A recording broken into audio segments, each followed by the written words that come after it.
that fail. What do you say about the yeshivas that succeed? To me, it's rhetoric about that your appears to imply that Jewish schools are failures, but schools in my district thrive. So what do you paint such a broad stroke? I specifically point out that we represent the yeshivas that don't perform well, and in fact, our hope is Schools?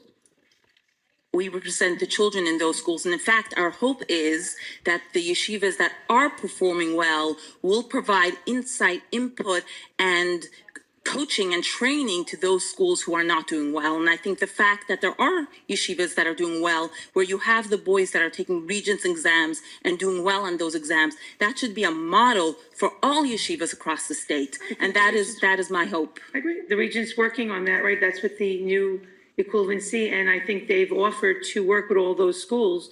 Pearls and other groups have offered to tutor, and if you're not doing your job right, then funding shouldn't be there for you, just like any public or other non-public school.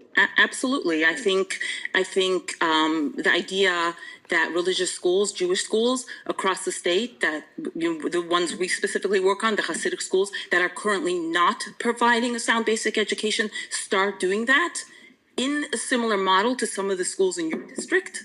That would be wonderful, and that's what we hope for. Rhetoric just, promotes anti-Semitism, and that when we don't give the full picture to say, yes, schools are achieving and some schools are failing, just like in the New York City school system. You just quoted numbers that schools are failing. So let's just paint it so people have a full understanding of possibility that it's not just Hasidic schools that are failing.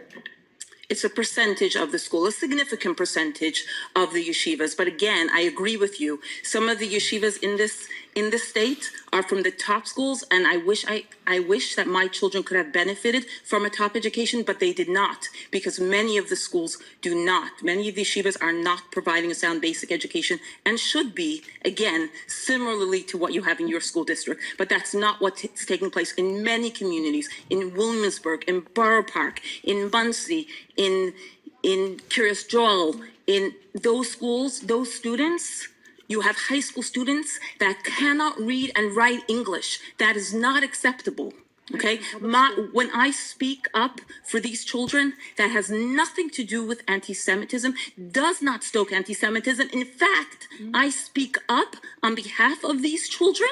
I speak up for the well-being of these children, and I am grateful that the Board of Regents Thank you, Ms. took on their cause and developed a system by which the local school authorities will know how to deal with these schools and make sure that they are compliant with the law.